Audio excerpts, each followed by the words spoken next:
Into the Nexus is a production of amove.tv. Bookmark Amove TV for other great video games and esports podcasts.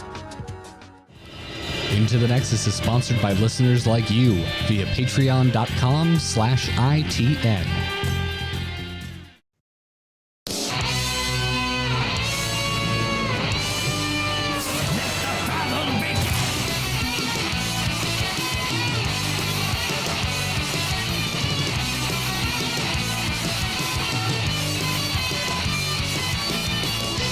Greetings and welcome back, everyone, to Into the Nexus, the podcast all about Heroes of the Storm, coming at you one day early because here in the States we are about to celebrate our Independence Day.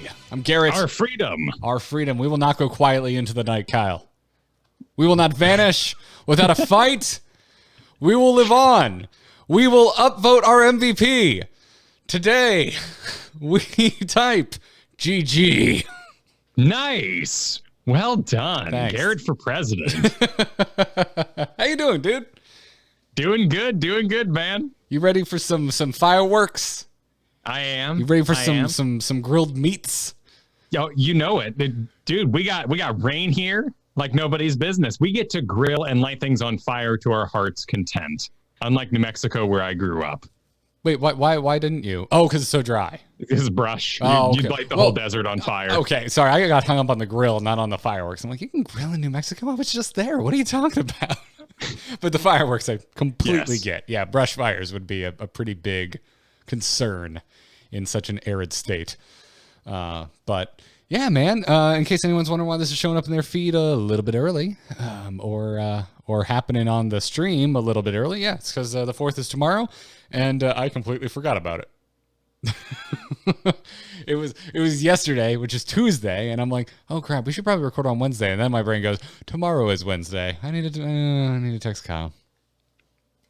Weeks are speeding by. They are, man. Where did this year go?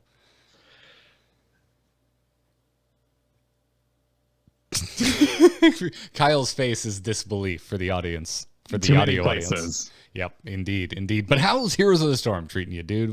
What's going on in your Nexus? It's going good, man. The apparently the sexiest and handsomest game in the Blizzard roster continues to do well. Before the show here, you're showing me the fiasco with the Hearthstone cards, which is just fabulous, and I love a good. Yeah, still don't know why. I don't really care. It's up to them to do with as they please. But it does feel a little weird when you come over to Heroes of the Storm and you're like, yeah, man, Tyrande still showing a lot of skin. Lumberjack Uther still showing a lot of chest hair. Yeah. Our white mane is pure vanilla white mane. You know, we got it going on over here, and I hope the team, while with plenty of resources to put on these new events, every time they're like, we really need to tone down Heroes of the Storm a little bit. They're just like, team size, man. We got priorities. Adjusting cleavage is at the bottom of our list. Sorry. Listen, we're going to put it below the Arthas redesign. What do you think of that? And they're like, yeah, we don't play Heroes of the Storm. Arthas redesign, that sounds like an important thing. I'm sure they'll get to it. And they just laugh all the way back to the conference room. Yeah, I don't know. It's only weird in that they didn't want to make a statement, which I guess I can kind of understand because people get weird about this stuff, Kyle. Yeah. Wow. No way. No, people get weird about their fandoms and their things. But the game's been going great for me. I've been having a lot of fun getting my quests done. There's more than enough time to get them done. There's still 2 months left. But it's been a nice little motivator to get off some of my mains. I went on a big Samuro bender this weekend because of an assassin quest. Got it done really fast and then just kept playing Assassin Samuro.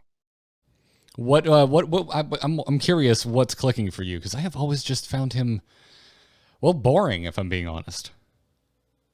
The update now, oh my goodness, it was 2 years ago.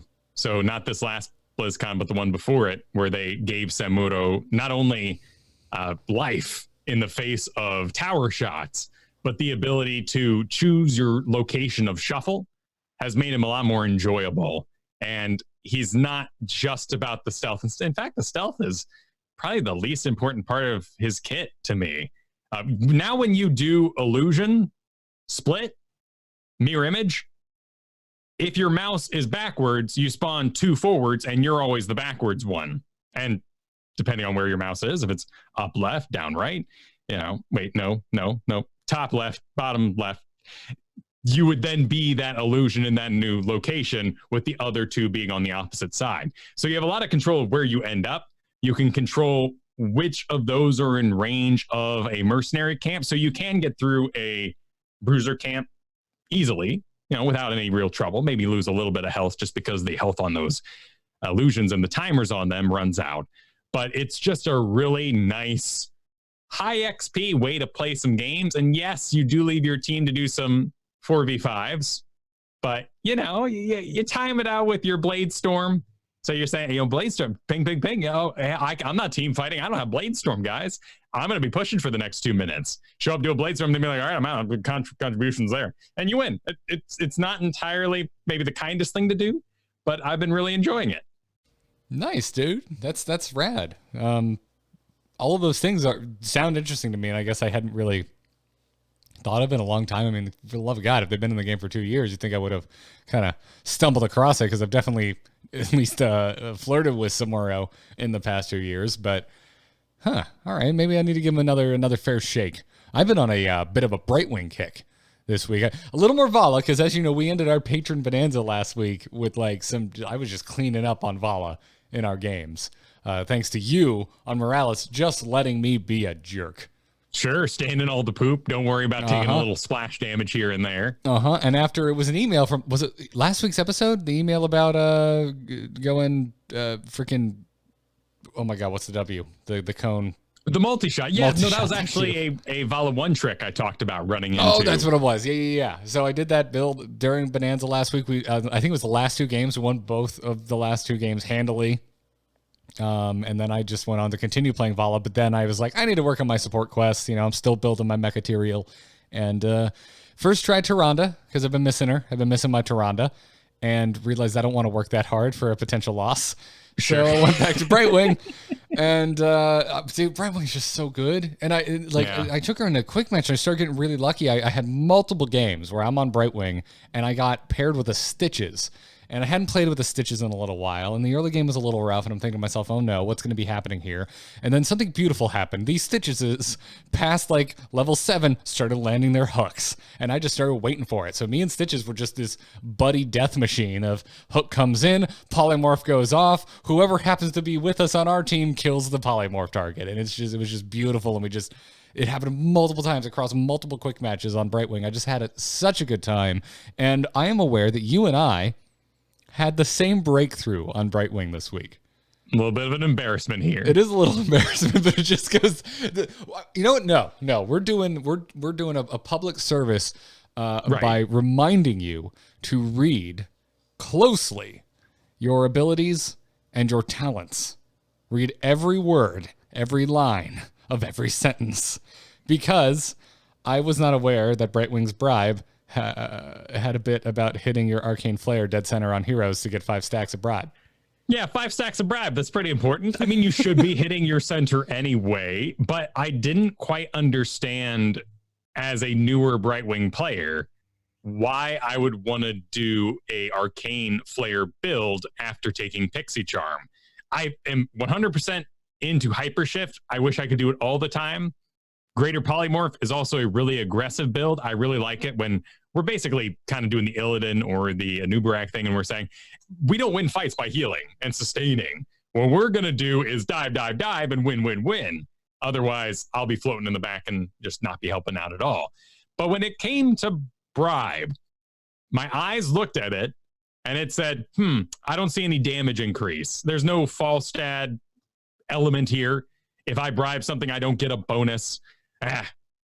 Fine, whatever. If no one else can camp, I'll do this on Brightwing, but I won't worry about it too much. And what a shame it would be to be on Infernal Shrines where I'm going to be battling out of lane the entire time. And, well, lo and behold, I read the text this week and won that bribe game in my Storm League. I mean, you should be hitting it anyway, but what this did for me is it changed up how much I use Arcane Flare in the early game, and also the target I'm trying to hit with my Arcane Flare. I now start prioritizing earlier targets, and when I ended up after I had this realization, I ended up in a game with a Zul Jin on the enemy team, I was like, oh, cool, I'm just going to farm bribe stacks up the Zul'jin who's locking onto things. And White Main's another good one. Yeah. So before I knew it, I was getting the enemy bruisers at a very early time stamp of the game, thanks to Zul'jin. So yeah, I feel a little bit dumb, but I already have a very good win rate on Brightwing, so I can't complain very much. Now I've just eking out a little more value out of my Brightwing pick, and specifically out of my Pixie Charm pick. Well, and it was something we were doing anyway, but now having that additional focus in the back of your mind, I was going into team fights wondering how I got enough bribe and probably going over the 40 stacks or 4 stacks at a time, and then just wasting stacks instead of going and getting something because my mind was not assuming these stacks were flowing as strongly as they were. I do have one brag complaint sadness this week, though. Oh? Yeah, I made it to Diamond 3. And congrats. Thank you. But now I have very, very long queues and I fight nothing but Grandmasters. Oh, no. I'm so sorry. It's a blast, honestly. It's fun to see which kind of Grandmaster they are. There's kind of 3 types. There's one that is just one trick amazing and just will do their thing whether or not it's working or not. And it usually does. There's the I'm always stacked and you never hear from them because you're not in that stack. Yep. And then the third one is a shot caller that will coach the entire team as they go. And I had the pleasure of running into a couple of those this week. Just, oh, that's not how you get stacks on Asmodean here. Let me, Johanna, okay, I'm going to prep the lane for you. No, that wasn't it, Asmodean. You really need to avoid stacking on heroes. I know you took that quest, but stacking the lane is where it's really at. Okay, rotate with me. Oh, Brightwing, you're not rotating fast enough. Get with me. It just really kind, like serious, calm. Yeah, and actually educational. That's good to hear, man. You know what it sounds like? It sounds like you need a friend, maybe a friend that would be open to queuing up and going in the Storm League. I could use a friend in terms of queue time. I would very much like to reduce what is now my league because I'm out of the plat range now. And I went from 100 to 200 seconds to 500, which is still nothing compared to the pre-Storm League days. But it's still a bit of a, I'm thinking, am I going to play faster than light on the stream in between queues? Maybe I gotta do something. I mean, Hearthstone's right there, dude. It's just waiting for you. Apparently, you're so good at Underlords. Oh, that can't be done. What? Wait, hang on. What's 500 seconds? It's not even close. Not even close. You can do a Hearthstone game though.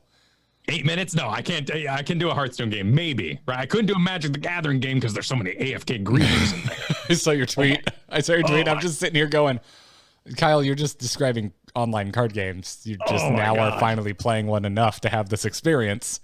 I know I make annoying decks, but I wouldn't do annoying decks if I didn't have to fight them all the time and be annoying. You know why I have a discard deck in Magic the Gathering? Because you have a counterspell deck. And I need to make you discard your counters so I can actually play my cool creatures. I'd rather just play the cool creatures and not have you destroy them with your golden spells. I have played you in Magic the Gathering. And, it's been a while since I played, dude. But when you and I played, I was playing a lot. I was going and playing in a lot of tournaments. I even did a Grand Prix. And you are the most annoying person I have ever played in Magic the Gathering. I just want to point it out. It's anecdotal, but of everyone I've ever played in Magic the Gathering, you're the only person who has ever made me want to flip the table. I like graveyard mechanics. What can I say? Yeah.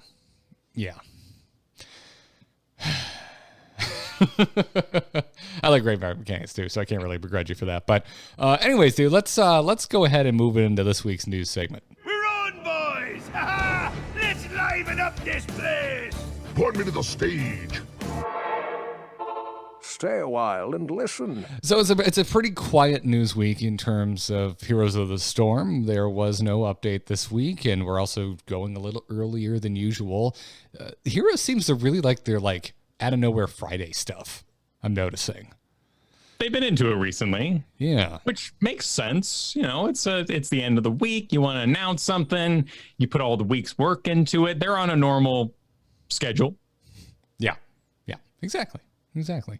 But you brought up an interesting occurrence in another Blizzard game, which is Overwatch, and that they are going to be forcing a 2-2-2 comp in their esport. Yeah. They are done with the 3-3 goats meta.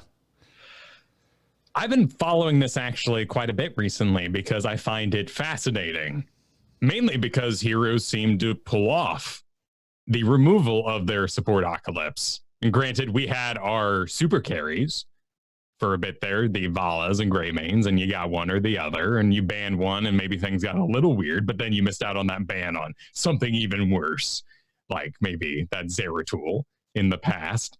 But Overwatch has decided that it's going to force this 2 tank, 2 assassin, 2 support, what we would call healer kind of meta. And you have to, as a pro player, sign up for one of those slots, and that'll be your hero selection when you get into the main game. Yeah, I thought this was interesting too, because my brain just immediately goes like, what if they tried to implement this in Heroes? I don't think they need to, because like I said, I agree with you. I think they could, the support Apocalypse was good for the game in the long run. It achieved what it set out to do, even though double support still a viable comp in this game. If you want to do it, sure, you can do it. You probably need Uther to be one of those 2 supports, but you can do it. Yeah, you don't do Tassadar with it, because Tassadar is just going to fart off and do his own wall business. You don't do Tassadar with it yet. That's that could be coming, right? I'm hitting at some blue comments we're going to be talking about here in a second. Yeah, but Tyrande, she's fine on her own. You can enhance a white main Ana, but they're all fine on their own as long as the comp works with them. Uther and Kharazim are really the 2 that are left, and that comp is brutal. We actually fought a stack of it this past Bonanza with it was a Diablo, Kharazim, Uther, and Malthael, but the rest really doesn't matter, because all 3 of those, what would be the tank and supports, just run at your face. And it is really tough to dodge. And one of the main counters to it is Medivh, right? Like it kind of gets into that Kel'Thuzad territory where, like, what are we going to do here? We're going to get level 20 on Arthas and then absorb the spell damage once after he gets a reset? No, we're going to have to kind of Medivh this business, or maybe Anduin. But still, we're only saving one person in a lot of these. Yeah, it's certainly tough to go up against. You are absolutely right. So I don't know, man. I mean, would you ever want to see them experiment with something like this, like a forced draft? There is an interesting conversation here that parallels what's happening throughout the community right now, which is about unranked. And something we've talked about before, more of a passing moment of us both being like, you're good unranked players, go play ranked. Let's all just get in one queue and make them shorter.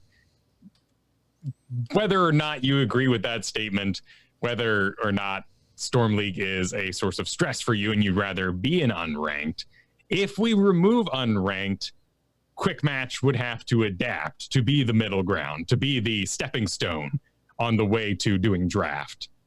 And I do wonder if a 2-2-2 in the sense, or we only have 5 players, but giving us more of a main comp would service that, and we could move on from unranked as a stepping stone. So you're suggesting if unranked disappeared to re-implement the tank and support preferences of the queue system in Quick Match? Exactly. I mean, in theory, it should work because you should be introducing enough players into that queue. Right. You slap down one queue, but the party disperses into the now official Quick Match casual mode and Storm League, and both would benefit from the increase in population, ideally. Of course, this is not counting for people who say, well, then I'm done. This is what me and my friends do. It doesn't really matter. That's our home. We like the screen. It fills us with joy, if nostalgia, whatever it may be. I never blame anybody for saying your change to Asmodan ruined the game for me. I'm out. That's personal preference. It's a video game. Enjoy yourself. Yeah. I don't know how I feel about that. I mean, if they feel it is a necessary change to the game, I think that would be a healthy adjustment to make alongside it.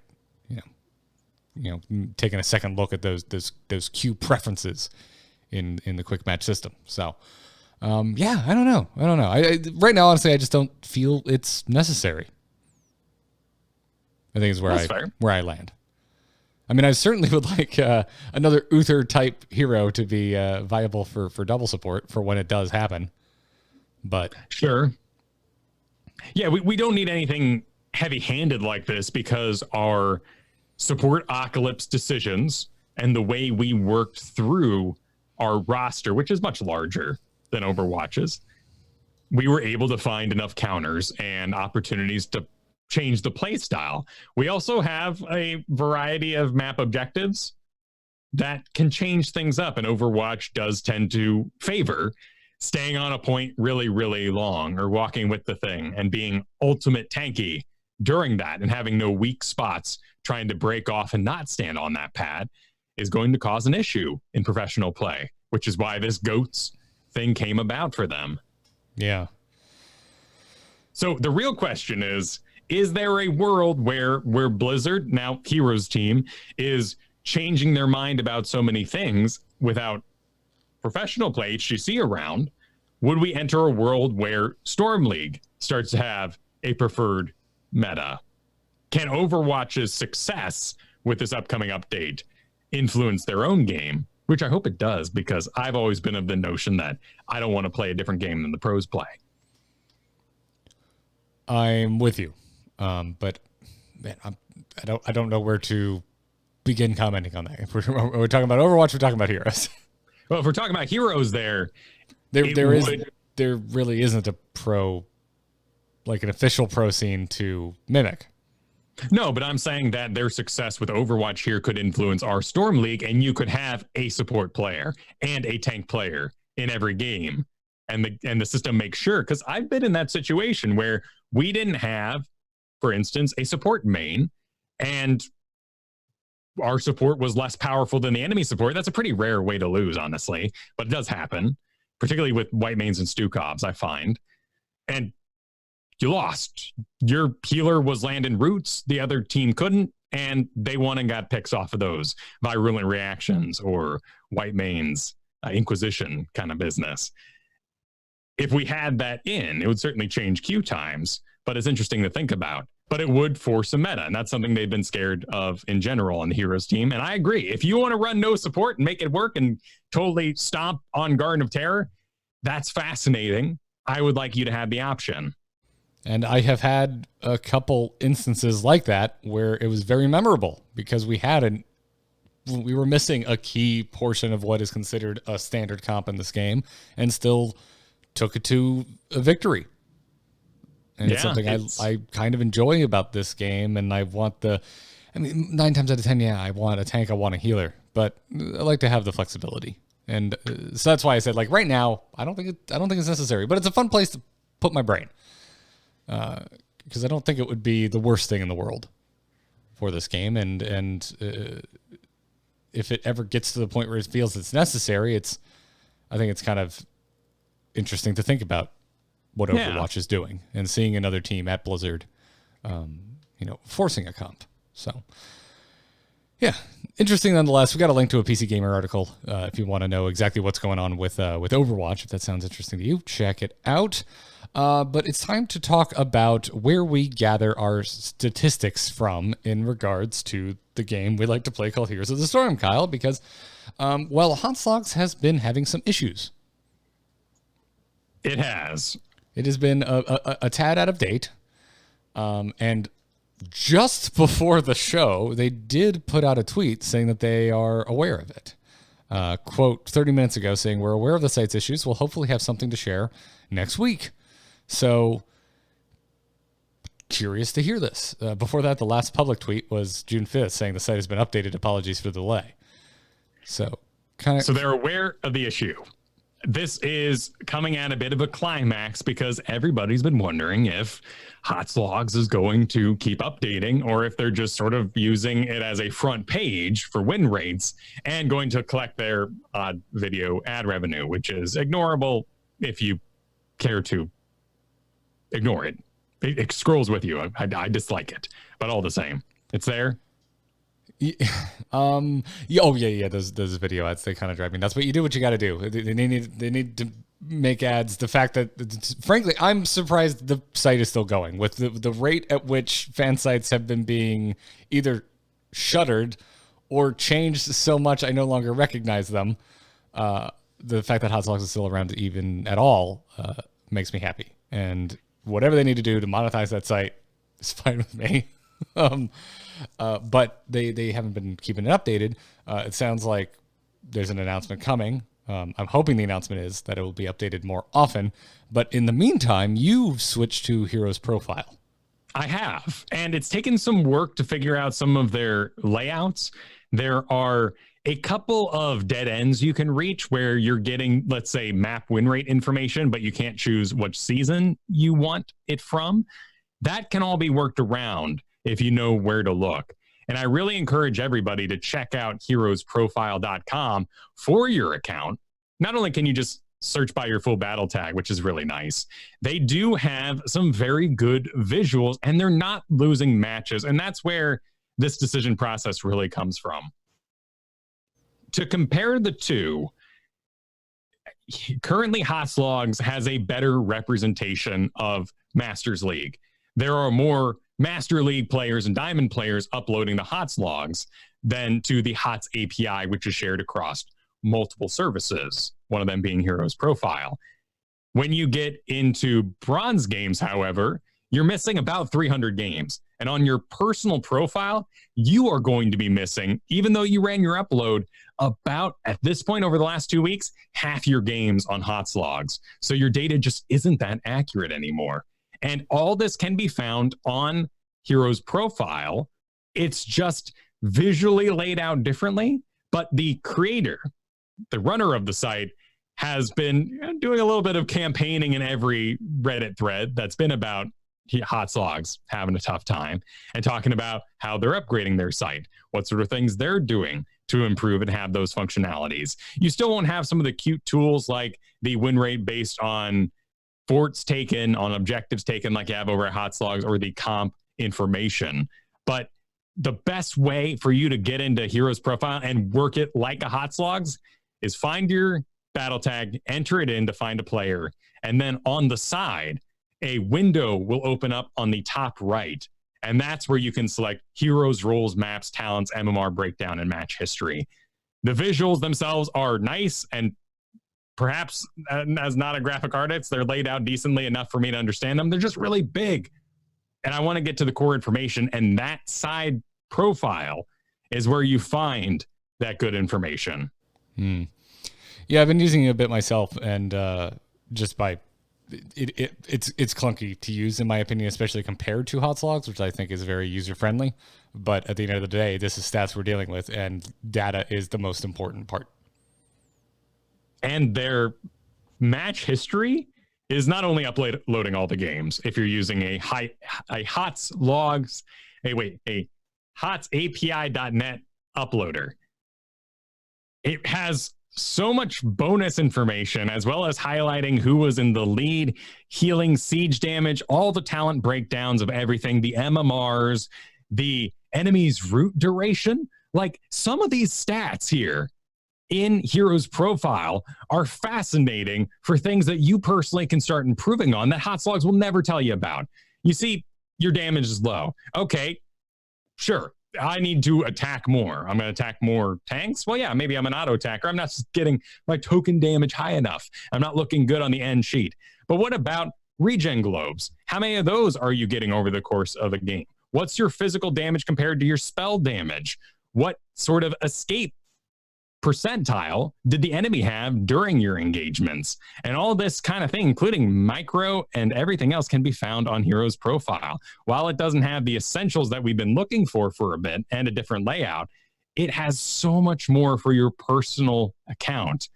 And if you're not just looking for flat win rates on a front page, really, really go for this Heroes Profile. Yeah, I like it as well. I'm hoping that the announcement from Hot Slogs next week is that, hey, we're adding all this in and we're going to update more frequently. Yeah, but we'll have to see. It bums me out. Like, I feel bad. Like, I feel an attachment to Hot Slogs because we've been using it for so long. It's been such a a foundation of what we do on this podcast in terms of being able to reference any type of win rate whatsoever, because it's something that the game doesn't give us and doesn't seem interested in giving us. Well, and something this week we could have made a big mistake about. We could get on today and say Chen has reached 50% win rate after his rework with 1,379 games played. But on Hero's profile, which has near double the number of games uploaded since the patch, he's at 47%. And so we'll be using Hero's profile for the time being for any win rates. Yeah. So check it out and keep an eye on Hotslog. See what they're going to be announcing soon. Let's talk about what the Blues have been talking about, mostly Daybringer being pretty active in the subreddit again. On the subject of pre-selecting talents, Daybringer said that this is something that one of their UI engineers is extremely passionate about, and hopefully that they can get him to dig into it in the near future. That's cool. For some reason, I hadn't thought about this in so long. I think I had just kind of resigned it, like just stored it away in a part of my brain as never going to happen. It seems maybe complicated, but if it can be done, why not? I would leave it off because I totally enjoy that. Like, spell shield, no physical armor. Well, maybe I'll go with this thing. It would depend on the hero for me. Right. So I think I don't think it would be complicated at all. I think you put it in your loadout. Sure. Like, and if you do, and you can just like a little toggle, like checkbox. I want, just pre-save my talents or don't. And I'm hoping if they ever implement it, that you can pre-select specific talents at certain talent tiers, but leave others alone. Let me pick those in the moment. Yeah, that actually is a fabulous idea. If I can straight up say, much like I want a Vulture or a Hearthstone card to ride, if I can just leave it empty, that would be amazing. There are talents on Stukov, for instance, that I take every game, and ones that are entirely situational. And some of those, particularly like really focused heroics, if I could have that the second that 10 pops, and I know I can hotkey and go boop and then one and, get the talent I want, press an order. If that just automatically hit the second we had 10, that cursed hollow fight where both of you are almost 10, but you got a little early, but we didn't pick in time. We could really tighten the game up and make it a lot more competitive. Yeah. I like this idea a lot. Because I've already gone through and fine-tuned all my quick casts because there's certain things I don't want them on, but it's ability dependent and usually heroics. I think that'd be great. Yeah, this excites the hell out of me.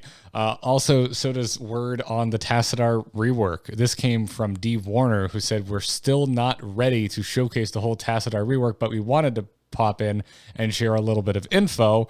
The current plan, Tassadar players, ears up. The current plan is that Force Wall is going to become a base ability. It's going to replace Dimensional Shift, which is going to be shifted to a talent.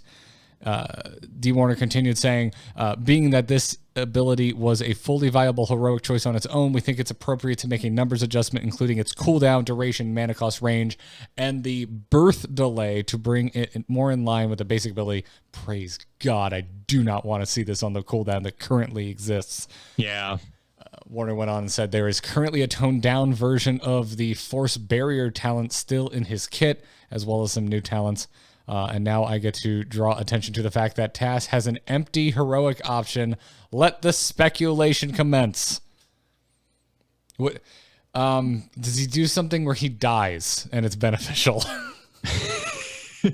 Yeah. They throw themselves as energy at the enemy core, hopefully in the shape of a carrier. I think this is fabulous. I would really like to see it be rounded, if possible, to maybe match. I know he's not a Sentinel, right? That was a little scooter dooter in the Protoss lineup. Sentinel scooter dooter. But he had an energy ball in his back and a little cage. God, I have no idea. And you'd get a bunch of them to stop the Zerg rush. StarCraft Sentinel in the background. Either way, they popped up like 10s. They were sort of rounded and had maybe a hexagonal. Sentry. Okay. Yeah. There is a Sentinel though, but it's like a pimped out zealot. Okay. the sentry shape would be great because that doesn't enable wall collisions for Diablo as easily. There would be more room for that collision to be ruined while still getting all the sweet Nazebo-like properties you would have using a force wall. That'd be interesting. The reason I immediately bring that up is because we didn't say a shape change. Now, birth delay is really nice because much like Nazebo, you get to see the thing popping up and you get to see, oh, here comes the wall and bam, it's here. And now it's affecting your gameplay. But yes, oh my goodness, we've gone away from hover siege hammers. If you do hover siege on hammer, it's now early enough that like it's not ruining the whole game. But there are Tassadars in this world that I don't think they know they have other buttons other than dimensional shift until they're 20. And then they completely own your face no matter how far ahead you are, which is a credit to them and their longevity of attention span. But let's not praise this particular play style. Yeah. So this all sounds fine. Like when I first started reading it, and wall was broached as a baseline ability, it terrified the crap out of me. But then it followed with all the things that they're going to be toning down, and I'm okay with all of it. Providing they obviously hit the mark, right? These are all things they're giving themselves ways to tune this, to balance this in the future if it comes out too strong or too weak. So cool. All right. Also, I guess confirmed May isn't coming into the game. Oh yeah, that was my other theory about that. Yeah, they would get rid of force walling. We've been batting that volleyball around for like 2 years. I feel like. Yeah, maybe May, maybe it will work. Maybe they get rid of the walls. Maybe to get rid of the walls so they can add May. And I'm just like, I mean, just because they didn't mention changing the shape doesn't mean they couldn't change the shape. Because yeah, you're right. If you went like circle, sentry, force field, then suddenly I'm back on the May train. Bust out your May-shaped tinfoil hats, everybody. Well, if we're going with, so it's a transformation. So we got Odin. We have Muradin Avatar. Are there any other transformation alts in the game? Sonya. Climb inside. Oh, well, Sonya doesn't climb inside anything. She just gets all big and angry. That's true. Yeah, okay. Yeah, she changes a little bit. Yeah. Odin's probably the most one-to-one with Archon. So his other one is a summon, which kind of maybe matches the Nazebo philosophy. If you're looking at maybe making sort of an off-mage Nazebo with good lane presence, but no sort of stacking quest that makes Nazebo who he is these days. What if he just warps in like 4 zealots like around him, like 4 corners in a circle around Tassadar, and they just fight with him? Oh, that's a cool idea. Like you just see the warp in animation come in from the sky and like zealots appear and start fighting, or whatever Protoss unit you want that to be. I mean, that would make him very Sentry, because then you could do, maybe with Talons, wall with a little space in between. Someone gets body blocked in there and you shoot a zealot at them. Be interesting. To complete the block there. Be interesting. I'm sad that they said there is one open heroic option here, because ride with me on this. How cool would it be to have basically Cho'Gall be your heroic Archon mode? You pick someone on your team and you become an Archon together. Tassadar becomes just glowing ball of light, and using the stun animation of Kael'thas wiggling in the air, he becomes the center, and you just fly around with Kael'thas inside you, or Tychus doing what he's casting his spells. He can't auto attack because you're in charge like Cho'Gall. Kyle, you could do that and just like call it Dark Archon. Sure. Like do some kind of, riff on the arc. You could just be 2 different types of Archons, even though one requiring 2 people and one requiring only Tassadar himself wouldn't be the same. But instead of floating animation, could we have him do half of the end of the fusion dance pose? Sure. I'm talking about not adding new assets here. I'm trying to keep the work low. People are going to be like, well, the team doesn't have. No, they do. I'm going to come up with a way this works. We could also work it like Bunker, where I'm Tassadar, we merge, and now you have a set of spells, much like Bunker, as long as we're one. Oh, man. The chat room's bringing up Siri HS in the chat room's yelling Reinhardt, which is now reminding me how badly I want Reinhardt. And now I want a wall shape change so we can get a Reinhardt shield in the game. I haven't thought about Reinhardt in a long time, but a thought I had a while ago, and I haven't had a reason to mention it, is that I hope if Reinhardt ever gets added to this game, that his shield that he puts up acts as new terrain, because I want to charge past my enemy on Reinhardt and then body block their escape. If it's an activatable shield, I'm down with it. There's the... I'd want it to work like Diva, where you sort of lock into your current facing direction. Mm-hmm. Yes. Yeah, I want to be able to move. So that Reinhardt doesn't go spinning. Yeah, I want to be goalie Reinhardt, Kyle. Okay. I want to block the entrance through your own gate with Reinhardt shield and be able to like strafe while I'm doing it. Yeah, there's precedent with Diva there. I think that's solid. Like I said, all I don't want is him batting me out of the way like some sort of steroided Chen barrel just because he activated his wall and is now going to do a few spins. Yeah, that would all be very, very cool. But anyway, moving on from the Tassadar update, Daybringer got a little nostalgic in a thread called Nostalgia Time. What are some old spells or talents we might have forgotten? Daybringer just got in here and just like unloaded a bunch of factoids I did not know about in regards to the development of Heroes of the Storm, and said that before the game launched, way back in the day of a fountain item shop, they had a reinforcements item that anyone, or as Daybringer put it, everyone at the time would buy. When activated, it was on a 60-second cooldown. A medevac would come into the game and drop 8 Marines. And Daybringer said there's a solid week of 5-man plus 40 Marine keep core pushes. That's ridiculous. Sounds like a pretty good game. Maybe not balanceable. Can we add this as like a brawl mode? Like, can we just have Heroes of the Storm with items like a la Super Smash Brothers? Like where it's not spawning out on the where it's not considered the serious way to play the game, but it's just insane. He did go on to say that one of these items was the Giant's Belt, which basically functioned like a Johanna Condemn activatable. And every tank, in fact, everyone in every game, was purchasing the ability to cast Johanna's Condemn. That's crazy. Yeah, purchasable by all tanks. That's nuts. Could you imagine, like, Arthas? Like, sucking you into his slow aura?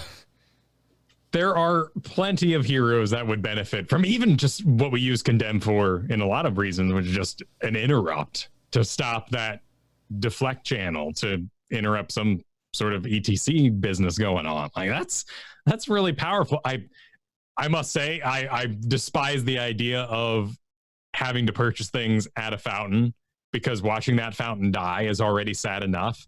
To know that I then had to hike even further to spend my gold. Oh man, dude, thank you for the crushing feeling of anxiety that I don't need to be feeling because it's not in the game. Yeah.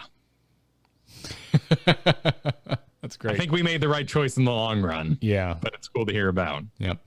Finally, the subject was broached again of why brawls do not return, and Daybringer said that it's pretty tough to answer, but they are still discussing when, how, or even if they should bring back past brawl maps, and then got a little truth bombing with us and saying that all of the brawls have numerous dependencies reliant on their core, what they call trunk data and triggers, which means anytime the team make basically any change, whether it's to the systems of heroes, reworks, balance, really anything, that they have a very high chance of breaking a brawl that shared that data. And it sounds like all brawls share that data. There's a spark of hope, because Daybringer went on to say that it's not impossible to bring them back, and that some are going to be easier than others. They're just currently trying to figure all of that out. That makes perfect sense. You go and rework Stitches, Chromie. Guess what? Pool Party is going to have a bit of a hard time. That takes resources. Man, this is the type of openness I want from other Blizzard teams, specifically Hearthstone. And Team 5, they're knocking it out of the park right now. The amount of updates they've been doing to that game on the regular, it's a dirty word in these parts, but Hearthstone has a great cadence right now. However, there's still some glaring omissions from that game, things like tournament mode, things like in spectate mode, the cards being oriented in a way that you can actually read them, which is, they haven't touched spectate mode since they added it to the game. It's still jank as hell. And I just would like them to just be like, sorry, the way we made our client just doesn't work, because that's how what I assume the issue is, and they just seem uncomfortable trusting us with the truth. It goes a long way. And I do wonder if there is a way to, without the Morheim kind of articles, address what happened with Heroes, because that's been a source of frustration this week. Morheim gets on the horn and talks a little bit about why Heroes was less popular, why it failed, and people ran with it. And it brought back every troll to the subreddit possible in order to get their sweet dead game points under their belt. I hope there's a way in the future we can have a postmortem about 2.0 and the influence of things like esports and surprise mechanics, as we'll be calling them in the future now. Those are fine. I'm happy to grow alongside this game. All those things that may have been bad were totally in our minds at the time. It's funny to look at something like Dota Underlords that's sitting there like Battle Pass coming. You're like, what? It's just the new version of these things. Ours is a stim pack, or now some sort of Raven Lord potion. I never remember the name. It's the stim pack. Boost. Thank you. The boost. Boost, Kyle. Yes. That's a battle pass, but we buy it at a year at a time. And it doesn't have any quests tied to it, but we've got quests and events. So we're just a little off the modern train right now. And these are all really healthy conversations to have. And we can catch up, and we can continue to be an awesome community with an awesome player base. But when we talk in these extremes, they die. Yeah, which we are. Like the reaction to this show has always been bananas. Like, you know, to peel back the curtain a little bit, like the numbers for this show aren't what for my other show, they aren't what the Angry Chicken is. And yet, the support for this show is on the same level, and at times even more so than what we see over on the Angry Chicken. The hero, like in our anecdotal experience, the Heroes audience is the most passionate I have ever had the privilege of existing within. It's the folks that like this game will love this game and play a lot of it.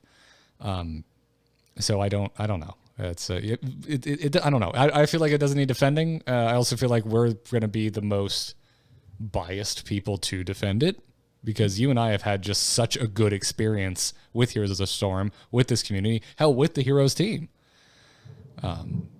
But apparently it is worth bears repeating because of people coming in and yelling dead game and whatnot. I mean, it's pointless. And I'm not mad at Mike Morheim. I want him to get out there. I want him to give interviews. I want him to be candid. I thought it was wildly interesting, him being honest about where his brain was at in terms of a post-mortem on something like Heroes of the Storm. That is fascinating.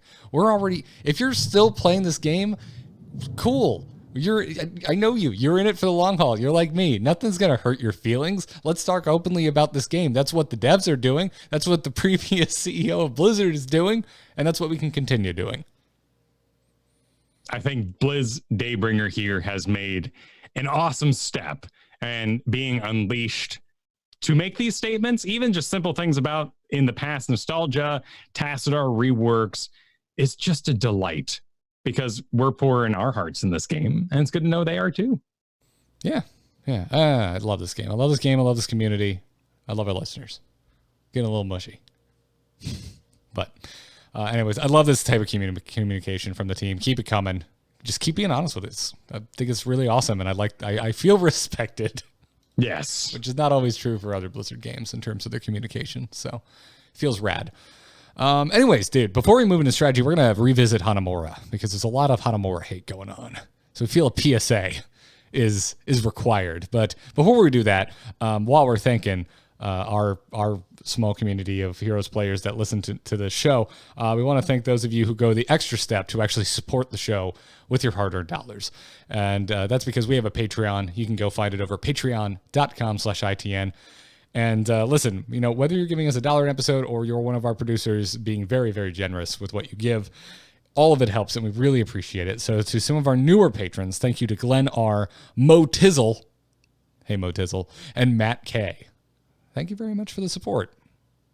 It goes a long way, and it helps us bring back another fan favorite of ours, Weak Sauce, and we are so close to those goals And I look forward very much to talking to Garrett about Jurassic Park, the game that he was obsessed with over the weekend. I mean, frankly, dude, if we can find time, again, I've been so happy with the Patreon. If we can just find time, because I am going on the summer vacation here in a few weeks, so time is actually just hard to find at the moment. But if we find ourselves with an extra hour or so, we should just do another celebratory week sauce, because I would love to talk about that game. I think that's fair. We are very close to our next big whole number. Let's see if we can hit it, and then we'll put together a bonus episode. Sounds good. If anyone's wondered, I've been playing Jurassic World Evolution because it was $13 during the Steam summer sale. And it was a game I was really excited about, but it came at a time when I was very, very busy, so I wasn't going to drop $60 on a game not to play it like I did with Smash Brothers. And, oh boy, it's exactly what I was hoping for.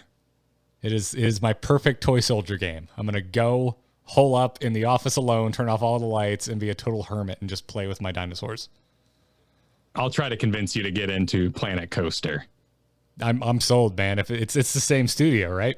Yeah, that's all you had to tell me. They're awesome. Evolution's great. I don't. It's my yeah. We'll save that for a week's sauce. Let's do it. Let's move into strategy, shall we? Choose a talent. Choose a talent. Talent? That seems generous. I have a PhD in PvP. All right, time to talk Hanamura, because there's some salty Hanamura visitors, Kyle. Yes. I feel like if Hanamura is Disney World, you and I are the complaint department.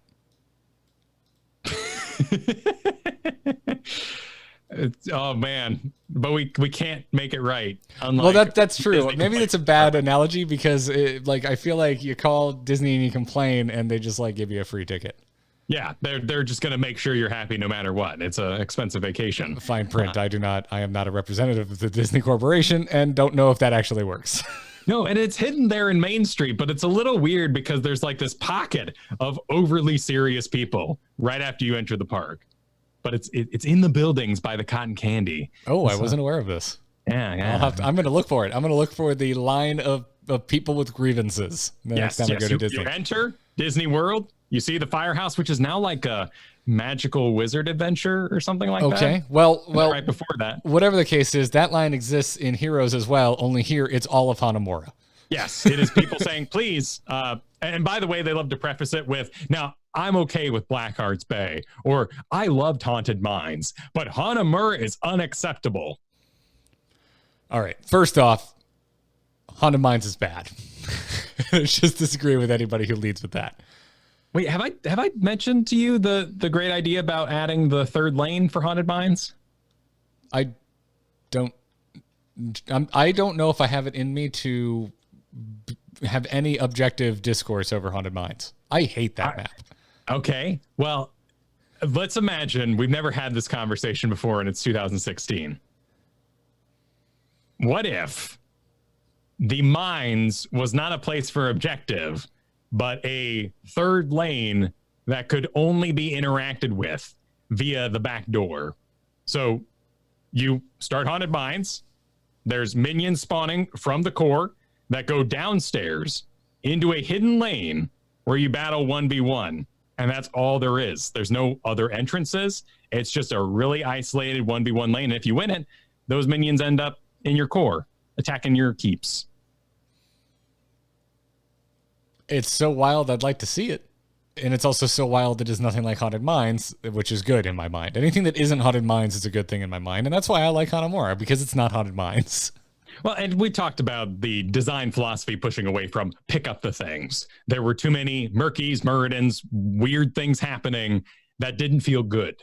Whether or not you might be that Murky.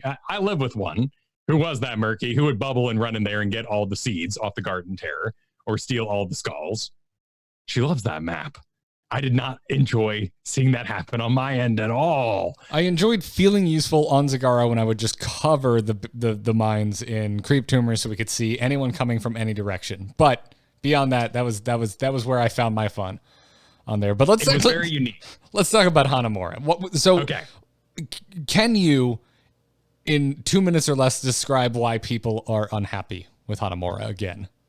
The main issue with Hanamura is that it has the Sentinel Camp, which is a 2-minute cooldown boss that is the objective for the map.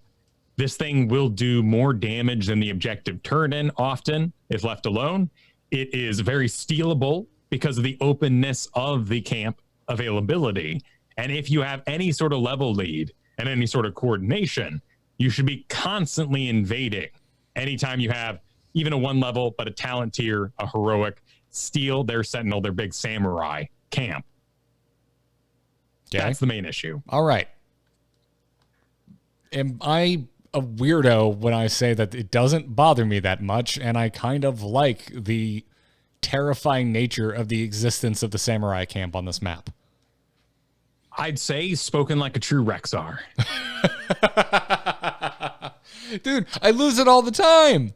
It's fine. Like you one misclick with your Misha's dead and you failed and everyone looks at you and hates you. If anything, I think playing a Rexar gives me more armor to defend this map.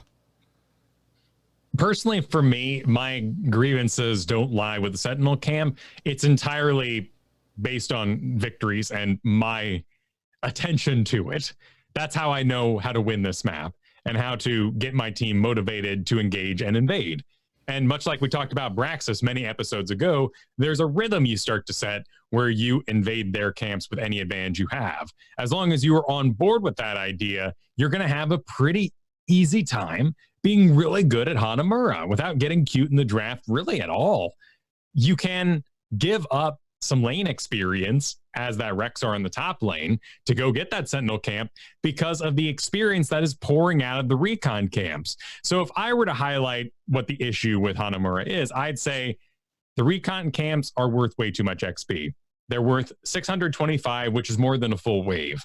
And if you have a team that is religiously taking these back, then you take them back and you both just give each other XP and the rich get richer and the game continues to snowball in the direction it's already been. There's no advantage to taking your camp because you're going to give that XP chance back to the enemy team. So when you say, oh, we're behind, we can't be in lane, we got to hide, that camp is not an opportunity for a comeback. It also has a egregious, to use a strong word, layout for the fountain. This fountain is still snipeable by Li Ming, Nova, and Genji, and you need to watch out for it. In fact, here in the show notes, I've included a little image. There's a little tree you can hide in without being interacted with the towers and the forts, and you can Genji auto-attack this thing down. And it's right there in the little crux corner. And if you're Li Ming, you can just dance along the wall there with a little bit of escape. You can usually get away with taking out that well, and you have a huge advantage, much like people used to do on Battlefield of Eternity. But we fixed that with another tower. 2 towers, in fact. Well, we need to post ninjas up on that wall. It's the only only fix I can see. I want to go back. That's a great idea. Maybe not so literal, right? They'll probably just do a tower because that's the language that we speak in this game. No, but look at that. Why do you have any reason to be there other than doing this exact strategy? When was the last time, outside of being like Sylvanas ghosting over the wall like you do in bottom Braxis, because you push too greedily, they're gonna get you, and you dance around back in that little bottom area. I'm in the vent. I'm Hearthen. There's no reason to be down there.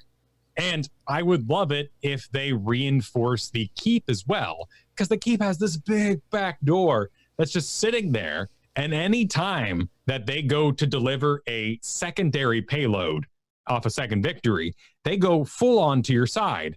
And there's that big back door sitting there for the keep.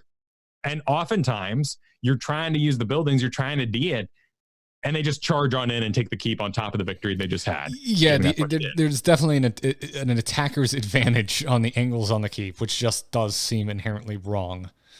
So let's put a tower right there, like right at that little corner where you would enter. Frankly, I don't even know why it's open there.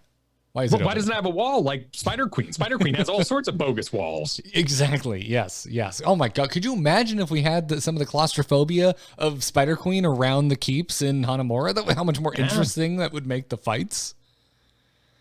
And also manageable if you're defending. You should feel like you have an advantage when you're defending it on Hanamura. You're right. You really don't. So those are the reasons people are upset. But the people reasons are mostly the Sentinel camp, which I did in less than 2 minutes. But if I were to go further, these are the things we can fix relatively quickly. that would make the game more dynamic while still involving the Sentinel, because it is a huge part of the map.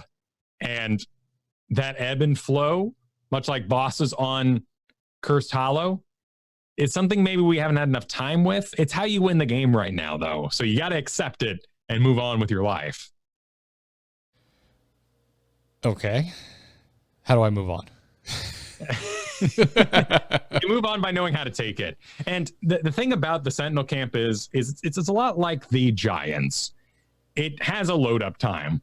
The samurai stands up, takes a second to kind of get in position. He swings. He gets ready with a big old swing. This is where you would charge your Misha through him. If you are a melee, you would walk behind him. If you're Artanis, you do the cute thing where you go zoo, zoo, zoo in his faces and then do a big blade dash through him and return right to where you were after the swing has happened. The swing does massive damage. Don't get hit by it. But because the swing gets cast first, you have this 10, 15 second kind of load up where you can be like, ping, ping, hey, I want to take this camp. I'm Tychus. Look at me. I'm starting this camp. And everyone on the team can be like, we're in bottom lane, but Tychus likes the camp. We should go help him. And you are now a fourth, maybe more, depending on your character, through that particular camp without taking any damage at all. Then it starts smacking your face and you hope people showed up, and you're probably not going to solo it on Tychus. But at the very least, you've gotten that ball rolling. And you can always leave. Don't be afraid to leave. Yes, yeah. After he does the swing and no one shows up and you take one smack to the face, don't go to half health. It's so embarrassing. Like it really is. But what's more embarrassing is dying while trying to take a mercenary camp. Yeah, it's shameful for sure. You know, you're gray main on Sky Temple and you get through 2 of the bruisers and you have to hearth. Everyone saw it. Everyone wishes you were somewhere else. But they would have been way madder if you died. Way madder. But yeah, that's where you have to keep an eye on the body language of your teammates, right? Like, are they coming to help? No? All right, maybe I should try this later because I'm not Rexxar or Artanis. If you do all roll into that as a team, which is pretty common, objective starts to pop. You got your 30 seconds. Rexxar's in the top lane. He's pushed out. He's getting busy on some walls and whatnot. Whole bottom team rolls up to your Sentinel, and you just destroy it. Everyone takes minimal damage. Everybody dodges the swing, ideally, not burdening your supports. And at that speed, you don't need the tank. It is extremely important for your own sanity that the tanks anchor. There is a bush right over there that is going to be invaded through or by. And that is where your Muradin, your Leoric, whoever you got, Johanna, can hang out and just do a little bit of anchoring. And it's so important on this map because there are some tragic bushes right there by the little bridge. It's my favorite No Doubt album. Tragic Bushes? Yeah. Yeah, that's a good one. Yeah. What about that fabulous Paramount album, Check It Before Kael'thas Gets in there? If by Paramount you meant Paramore, then I'm on board with this continuation of the riff. I'm down with it. Yeah. Anchoring is very important. So, when was the last time that you did face check a bush, which reiterated how important this was to you? When was our Hanzo game versus that really tough team in the Bonanza? This is where you can throw Rexxar player in my face, by the way, because I can't remember the last Hanamura I played not on Rexxar, so I haven't Rexxar checked a bush ever. That's fair. I have a really hard time with Raynor. I think it's that rank 1 2015 like mentality. Just like, nothing can stop me. I'm Raynor. All right, click it real good. I'm good on Kael'thas because I have spells that can give some sight and I control myself for the most part. But yeah, it happens to all of us. That's why I'm manning tank right now in climbing.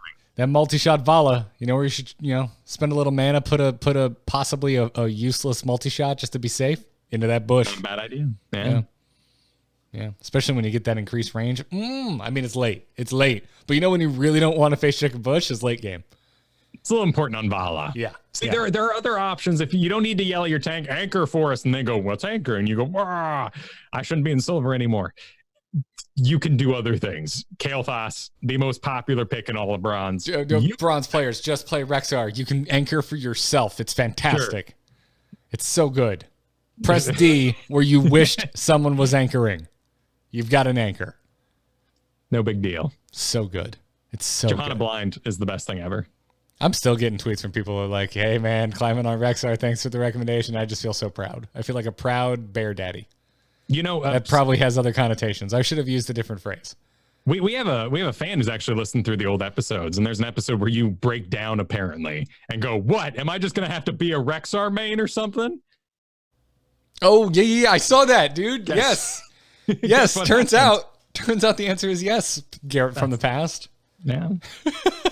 God, whoever it was, please retweet that at me because I want to credit you. I laughed so hard when I read that. It was Scoobs, and I did the same thing with Johanna long ago. She's boring. She's just an armored person. I want to be a monster. She's a monster. You'll always be a monster to me, Kyle. Thank you. Well, we hope this has helped you enjoy Hanamura a little bit more, but also maybe arm you with some suggestions to fire away in the direction of the Heroes team the next time you're complaining about Hanamura on Reddit. Maybe we can send out waves across the internet and get some towers, much like we did for Battlefield of Eternity. Yeah. No, not Paradox in the chat room. I've been trying to sell people on the attack speed talent for Rexxar at level 13. I think it's busted. Wait, this is the one I'm thinking of, right? I'm so bad at talent names. I'm having to pull up a talent calculator right now just to make sure we're talking about the same thing. But at level 13... Aspect of the Hawk. Yeah, Aspect of that's... Oh, no. Yes, sorry. Yeah, why would you take anything else? Because you want to light Misha on fire? Wildfire Bear does have a pretty high win rate, although I haven't checked it on Hero's profile, so I might be wrong. I mean, listen, a cool sounding way. Listen. Aspect of the Hawk is just so freaking good. You know what sucks on you know what really sucks on Rexxar, Kyle? Misha dying. Yes. You know what talent makes you go, it's fine that she's dead? Aspect of the Hawk. I mean, you're basically a tiny Vala. Yeah, you're a poor man's Zul'jin because you're throwing axes. That's what you are. There you go. You are a overhealed Zul'jin. Yes. But I will say that now I said that purely for flavor. Don't at me. Because all fiery talents have turned to dust in my mouth because of Bronzebeard's Rage. Bronzebeard's Rage on Muradin is the hottest, pun intended, talent in the whole damn game. You deal 20 damage per second and nearby enemies. You heal for 75% of the damage dealt. Basic attacks against a hero that is rooted, stunned, or slowed increase the damage by 100% for 3 seconds. There is no better way to hunt the entire back line on Tomb of the Spider Queen than this talent. It is completely insane. And whenever I see, and even like Johanna, I'm like, yeah, I'm in the Infernal Shrines, but I'm just like, yeah, it's not Bronzebeard's Rage, though. I don't care. I have no retort. You are correct. It is so hot. Amazing. Yeah, it's amazing. Well, let's take a question or two before we wrap up, shall we? Let's do it. Stop calling. Does anyone else hear that buzzing? Hold on. Darkness just texted me. Send your emails to itncast@gmail.com. If you're a patron, get in the patron Discord. You just hook your Discord up to your Patreon account. It automatically takes care of itself. Vortigaunt writes in, and this is one we've been meaning to do for weeks, but we kept running out of time. But Vortigaunt writes in and says, is it me, or should the capture points on Dragonshire and Braxis Holdout behave the same? I believe that on Braxis, if both teams are standing on a point, it gets contested and drops down to neutral, whereas on Dragonshire, it gets marked contested but keeps the point marked for the team who captured it first, thus allowing them to get the objective. I expected them to behave the same. What are your thoughts? First, I would just say a little bit of Heroes history of Vortigaunt. If you're newer to the game, the Braxis Holdout, that was a specific change that was made to the Braxis pad at a certain point. I forget how long ago it was, but it used to not behave this way. I believe it was during the stealth update because they also went through and made it so you were stealthed, but not unrevealed while on a pad. Or, yes, your state of stealth is still there, but you're shown as revealed without breaking stealth. But there was also a rather large Braxis update where they went through and made sure that you at least get a halfway Zerg wave, no matter what. And that's when they did this big change. I think that because of the map size, there are opportunities to rotate. There may be too few rotatable heroes, and having one of them like Genji, Maiev, Medivh is so powerful that it plays into the strategy too quickly. I think there is a really enjoyable moment because of the size of Dragonshire that lets you say, I'm Falstad, Sonya's in my face, but I'm going to hold the pad. Get the dragon. We did it. Bring and dang, and the Falstad dies. But hey, we held it out. And I think that's healthy. I think the timing of the Zerg wave is healthy too, which is what is facilitated there. Right. The Zerg wave just happens. Like when one of the bars hit 100, off we go. There's no capturing needed to be done. I think because of the capture mechanic on Dragonshire, that it not becoming instantly contested is really important to the feel of that game and the way that fights do break out. You're right, because suddenly your Falstad would just leave because there's no point. You're gaining nothing by possibly dying to hold the pad just for a few more seconds. And my God, we've all been there, right? It's such a rush. It's such a rush. When you see one of the shrines ticking down, you're like, I think I can channel in time. And you're just going, and you're going, and you're going, and you just hit it at like the last possible pixel before it ticks over to neutral. All of that would be gone. We used to do it too. I mean, Muradin was a very high pick. He always is in lower leagues, but he was a very high pick rate in Braxis. And you would stand on the pad with avatar form. You just stand there and go burn and not move your butt so you could complete the channel. Would we want to go back to that? Do we have a benefit? I feel really this brings to mind Volskaya and how I felt like that's always played a little weird. How we're contesting, but we're still ticking up. Granted, we end up going through all 3 points in a normal game. You almost always maybe go to 4 points, even 5. So it helps the game actually progress in a robot spawn rather than one battle taking forever. So I see the design philosophy. I do think the Zerg wave hits an appropriate time for its power. There are maybe too few instances where you can give on Braxis. Maybe that's an issue. Because the Zerg wave is so powerful that I've never been in a situation where I go, well, we're a late game team. We have Barian. Well, he's not as late game as he once was, but let's just hold it. We'll just weather the storm. We've got amazing lane clear. They can have the early pads. We're going to catch up. You don't say that. That's not a thing. No. Yeah. Sounds insane to me. It's because it is. Yeah. Yeah, it's tough for sure.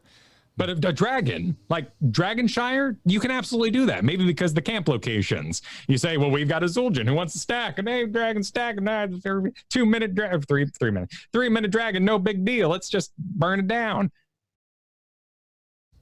Yeah, no, I really like the way they both work. It's obviously intentional because the Braxis pad was changed. It didn't used to work that way, but I really like them that way. And if anything, I guess I would want Braxis to go back to the old way, but I don't really want that to be true. I definitely don't want Dragonshire to become contested the second an enemy steps on the pad. You've also got Sky Temple that does it, but on like a delay of sorts. So yes. You don't immediately become contested. You still get a couple shots, but then you're into contested and staying on the pad, which is a rather large pad. Again, it's intentional. That's so you don't just keep dancing on and off the pad. It forces you to plant your feet for a few seconds to actually get some shots. I am having an issue with my team on Stormling teams on Garden of Terror. I am desperately zoning to maximum effect. And in Diamond and Masters, there's a good chance people know that I walk in there as Arthas and I go, I'm tanking, everything's in my aura, and they go, ooh, let me channel. But if the minions are dead, that objective suddenly becomes invisible to my entire team. And when I go forward to zone, they go, "Is that a team fight?" And Alarak goes, "What?" And just like, "What?" Throws himself in there and dies. And then the objective's sitting there in the background, and Brightwing's like, "Oh, Alarak engaged." And so she goes teleporting into where I am, zoning the entire team. And the objective never gets grabbed. I want maybe some visual, like, "It is now available." Like the Alterac Pass, the bar lights up yellow when it's being contested by a AI channeler. Like, we need something like that on Garden Terror because I'm going insane. You need an anchor ping or a zoning ping. Oh, that'd be nice. Just like engage or I don't even know. Like, blah. Or run for the hills because I'm noble sacrificing, which has happened. And so this happens more among friend games. Like when I play with the core guys, it's a friendly it's a friendly sacrificial atmosphere. As I go, "I'm the tank, leave me, guys," and they go, "No, I'm Diva, leave me," and they charge in. And then Artanis goes, "I can swap someone out." And it's the chain of holding the door. No, after you. Yes. No, after you. Good God, man. Yeah, no, I mean, that was just real. I'm just having tank flashbacks right now of like, no, I'm not trying to engage. But yeah, no, this is all very much on purpose. And the only other thing I guess, haven't mentioned that chat room pointed out is that, hey, you know how long sometimes it takes to get your first dragon? You would never get a dragon if it was instantly contested. And I think because of the Falstad Sonya sort of experiment we showed, it would be way more draft dependent. And a smaller map like Braxis already is.